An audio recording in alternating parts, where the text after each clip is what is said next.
Right now, somewhere in America, a person is sitting at a kitchen table staring at a credit card statement trying to figure out how they got here. They make decent money, they work hard, they pay their bills every month, but somehow the number on that statement never seems to go down. They pay $300, the balance drops by $40, they pay it again next month, it drops by $38. They have been paying this card for 2 years, and they owe almost exactly what they owed when they started. They are not irresponsible, they are not financially illiterate, they are trapped inside a system that was mathematically engineered to keep them exactly where they are. Paying forever, owing forever, never getting out. The credit card industry in America generates more than $160 billion in revenue every single year, and the majority of that revenue does not come from the wealthy. It does not come from people who pay their balance in full every month. It comes from ordinary, working Americans who are doing exactly what that person at the kitchen table is doing right now, trying their best. Falling further behind, wondering what they are doing wrong? The answer is nothing. They are doing nothing wrong. The system is doing exactly what it was designed to do. And by the end of this video, you will understand that design so completely that you will never look at a credit card the same way again. To understand how credit cards became the most sophisticated wealth extraction tool ever built, you need to understand where they came from and how they were designed from the very beginning. The first modern credit card was introduced by Bank of America in 1958. They called it the Darkamerica card. It later became Visa. The concept was simple. Instead of carrying cash, you carried a card that allowed you to buy now and pay later. It seemed like pure convenience, pure innovation, a gift to the American consumer. And in the early years, the interest rates were relatively modest and the terms were relatively straightforward. But then something changed in 1978 that most Americans have never heard of. A Supreme Court case called Marquette National Bank versus First of Omaha Service Corporation. The case sounds dry and technical. Its consequences were anything but. The ruling essentially said that a credit card company based in one state could charge interest rates legal in that state to customers living in any other state, regardless of what interest rate laws existed in the customer's home state. Within years, every major bank in America relocated their credit card operations to 2 states, Delaware and South Dakota, 2 states that had virtually no limits on the interest rates banks could charge. The deregulation of credit card interest rates was not an accident.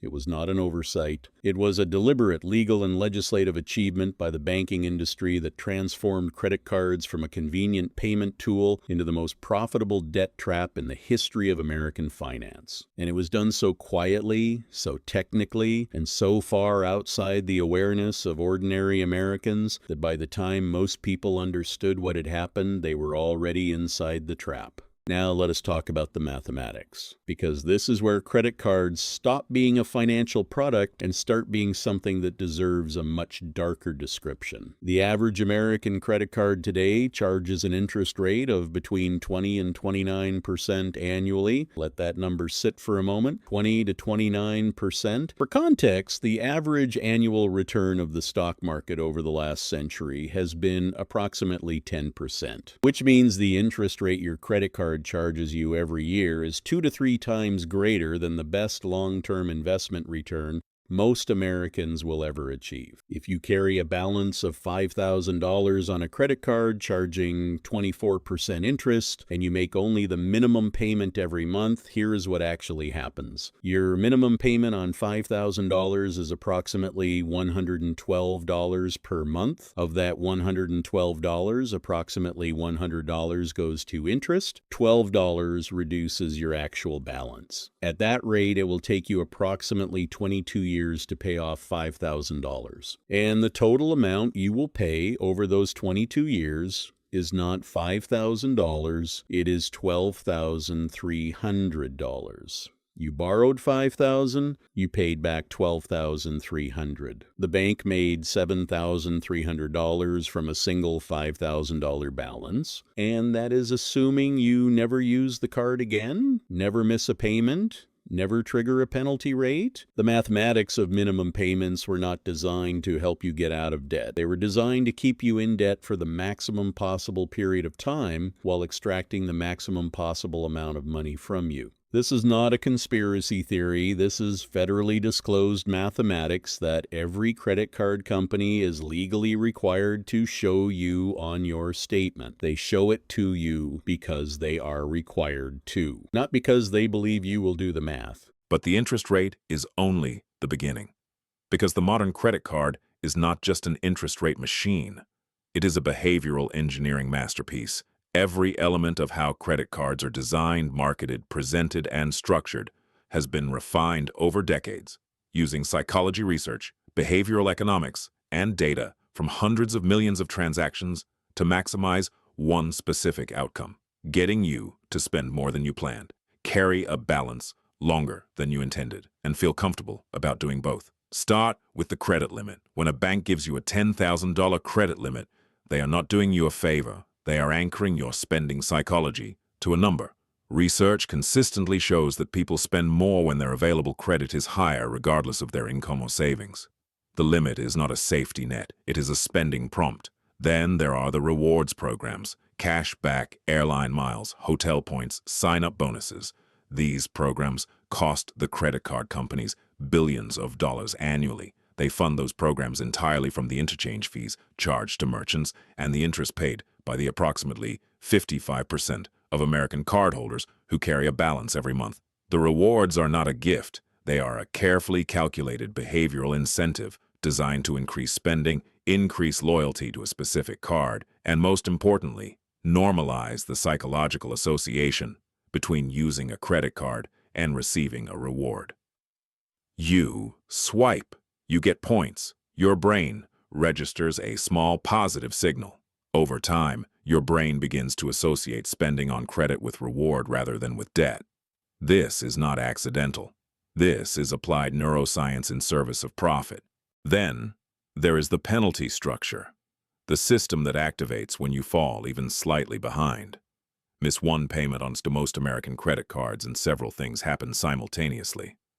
A late fee of up to $40 is immediately charged to your account. Your already high interest rate may be replaced with what is called a penalty APR, a punishment interest rate that can reach 29.99% and which can be applied not just to new purchases, but to your entire existing balance. Your credit score takes an immediate hit, reducing your ability to access better financial products in the future. And here is the detail that most people do not know. Under a practice called universal default that was common until partially restricted by the Credit Card Accountability, Responsibility, and Disclosure Act of 2009, a single late payment on one card could trigger penalty rates on every other card you held, even if you had never been late on those accounts. The message the system sends is clear. Stay current, stay compliant, stay inside the system, because the consequences of falling even slightly behind are mathematically catastrophic in a way that is almost impossible to recover from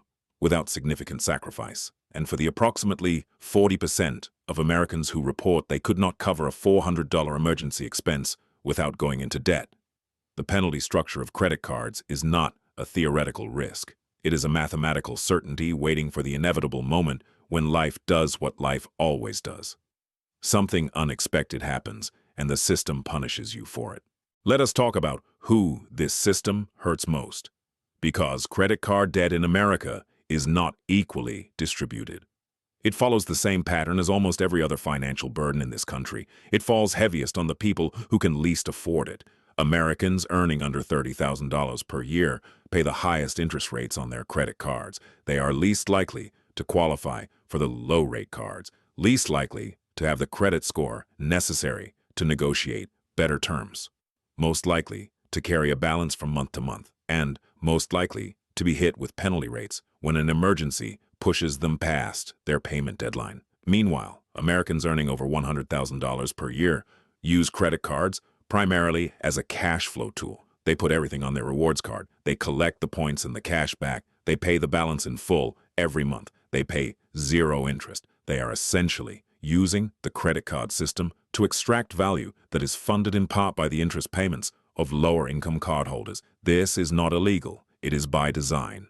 The credit card system, as it currently exists in America, functions as a quiet wealth transfer mechanism.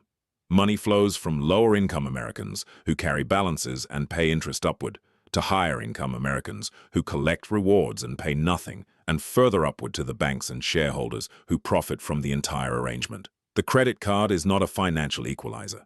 In the hands of someone without the income cushion to pay their balance monthly, it is a wealth extraction device operating at 24% annually against people who can least afford the cost. So how did we get to a place where the average American household carries over $6,000 in credit card debt, where total American credit card debt crossed $1 trillion for the first time in history in 2023, where millions of Americans are paying hundreds of dollars every month in interest on purchases they made years ago and barely remember? The answer is a combination of stagnant wages, rising costs, and a marketing machine of almost incomprehensible sophistication and scale.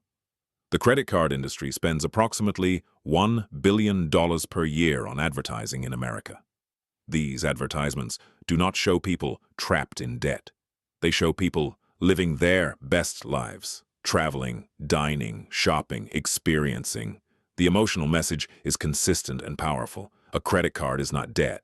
A credit card is freedom. A credit card is access. A credit card is the gap between the life you have and the life you deserve. And that message has been delivered so consistently across so many decades, through so many channels, that it has fundamentally reshaped how Americans think about debt itself. Previous generations viewed debt as something shameful, something to be avoided, something that meant you were living beyond your means. The credit card industry spent decades and billions of dollars replacing that cultural belief with a new one. Debt is normal, debt is manageable, debt is just part of modern life. And once that belief became culturally dominant, the market for carrying balances at 24% interest expanded from a small segment of financially struggling Americans to a mainstream behavior practiced by over half the adult population. There's a way out, but it looks nothing like what the credit card companies suggest when they talk about financial responsibility.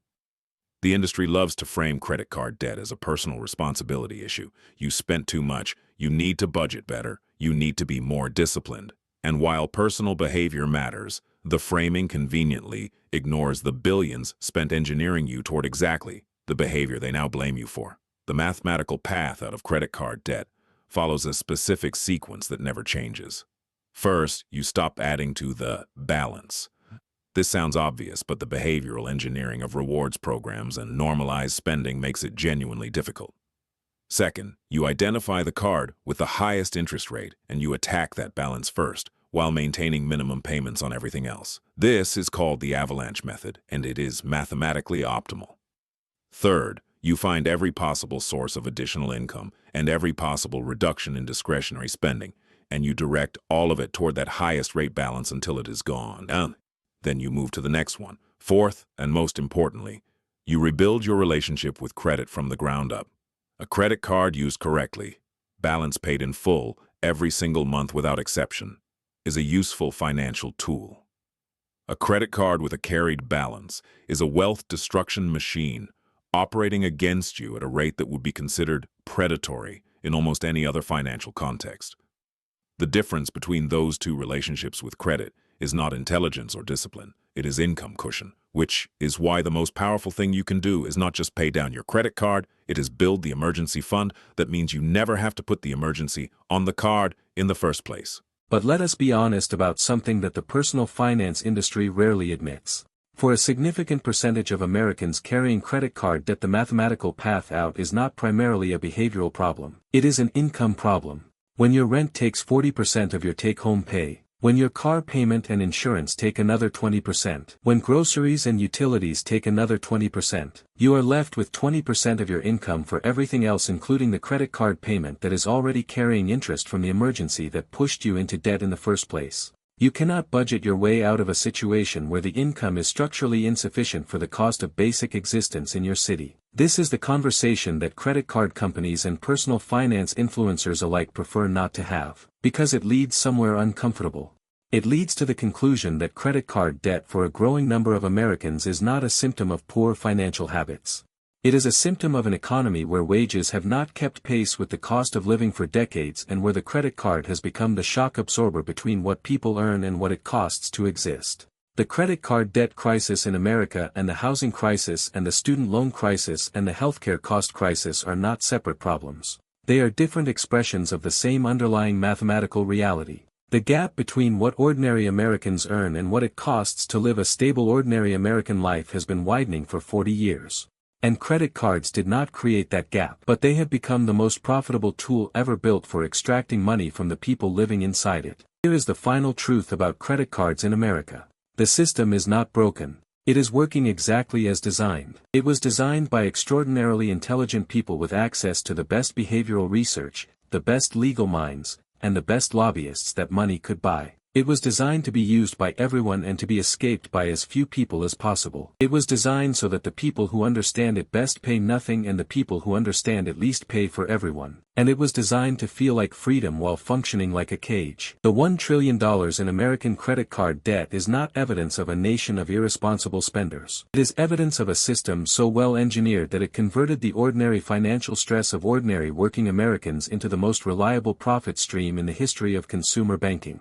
You were never supposed to understand this. You were supposed to swipe, carry the balance, pay the minimum, feel vaguely guilty about your spending habits, and never look closely enough at the mathematics to realize that the guilt was the point. Because a person who blames themselves for being trapped never looks for the door. Now you know where the door is. What you do with that knowledge is the only part of this story that belongs entirely to you.